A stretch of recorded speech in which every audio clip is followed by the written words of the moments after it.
place au doute.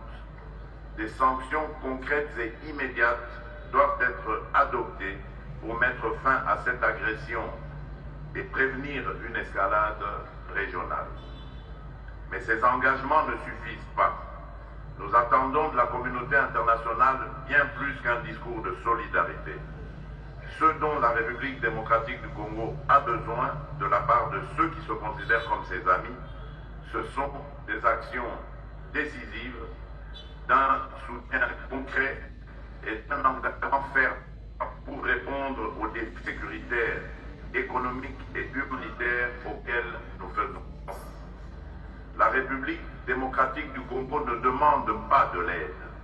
Elle exige une solidarité équitable, fondée sur le respect de sa souveraineté, de son intégrité territoriale et de ses droits fondamentaux. Ce soutien n'est pas une faveur. C'est une responsabilité collective dans la préservation de la paix et de la sécurité internationale.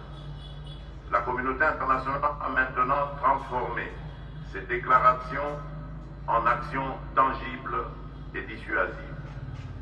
Des sanctions ciblées contre le Rwanda, ses responsables militaires et politiques impliqués dans ces exactions, ainsi que leurs réseaux financiers sont impératifs. Il est temps que les principes de responsabilité et de justice prévalent.